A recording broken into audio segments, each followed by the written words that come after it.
आज मैं आपके लिए लेकर के आया हूँ एक ऐसा बहुत ही प्यारा सा टॉपिक जिसके ऊपर बहुत सारे भक्तों के प्रश्न आते हैं। पूजा पाठ से भी जुड़ा हुआ है और हमारे लिए, हमारे परिवार की सुख शांति के लिए, हमारे गृहस्थ जीवन के लिए, हमारे बाल बच्चों के लिए ये जानना बहुत ज़रूरी है। आज का जो विषय है वो विषय है पितृ देवताओं पर आधारित, अर्थात हमारे ऐसे पूर्वज जो स्वर्ग सिधार चुके हैं, उनकी प्रसन्नता के लिए हमें क्या करना चाहिए जिससे हमारे घर में हमेशा सुख शांति रहे।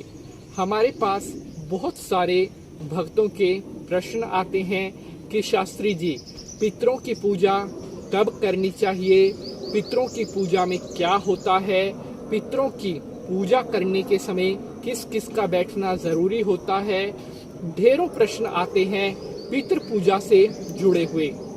आज के इस एपिसोड में मैं आपको बताने वाला हूँ दो ऐसी सामग्रियों के नाम जिनके बिना पितरों की पूजा अधूरी मानी जाती है। अगर आप भी ये चाहते हैं कि आपके पितृ देवता हमेशा आपसे प्रसन्न रहें, हमेशा आपके ऊपर पितरों का आशीर्वाद बना रहे, आपके बाल बच्चे खेलते खिलखिलाते रहें, पितरों की कृपा से आपके घर में सुख शांति बनी रहे, तो आपको आज का यह एपिसोड पूरा देखना चाहिए। हम यहाँ से जो आपको बता रहे हैं, जो ये जानकारी हम आपके लिए लेकर के आते हैं, केवल और केवल आपके लिए ही हम इतनी मेहनत करते हैं। तो प्यारे दर्शकों, अगर आप पहली बार पंडित नितिन शास्त्री चैनल पर आए हैं तो अभी चैनल को सब्सक्राइब जरूर कर लें, क्योंकि ऐसी ही महत्वपूर्ण जानकारी यहाँ पर आपको मिलती रहती है। तो चलिए अब पितृ देवताओं को नमस्कार करते हुए आज के एपिसोड को शुरू करते हैं। ओम नमः शिवाय।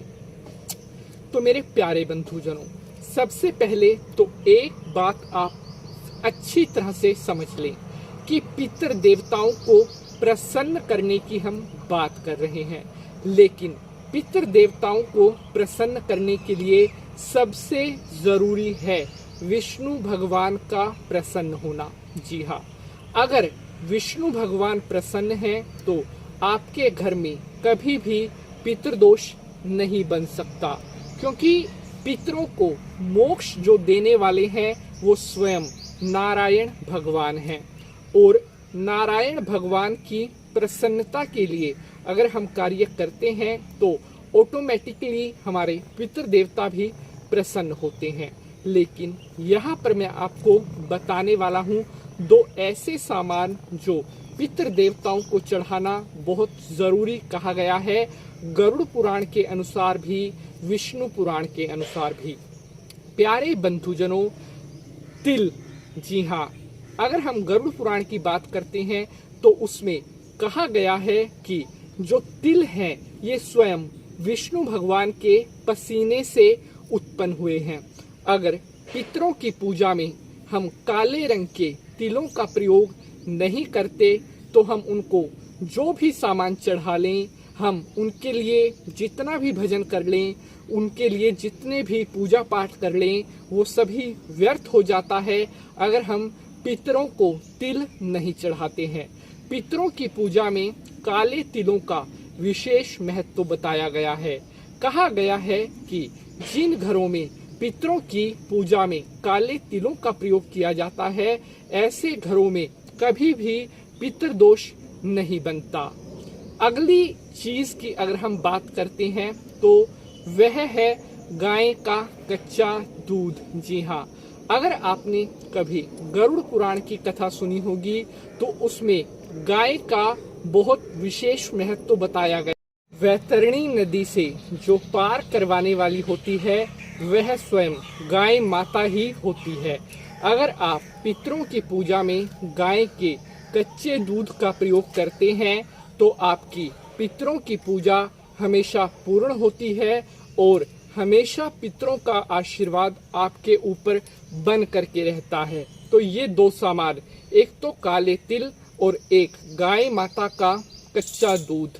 ये दोनों अगर आप पितरों की पूजा में प्रयोग करते हैं, तर्पण करते हैं, पितरों के नाम से जलांजलि तिलांजलि देते हैं, तो हमेशा आपके पितरों का आशीर्वाद आपके ऊपर बन करके रहता है और स्वयं नारायण भगवान विष्णु भगवान की कृपा से आपके पितरों का स्वर्ग में वास होता है।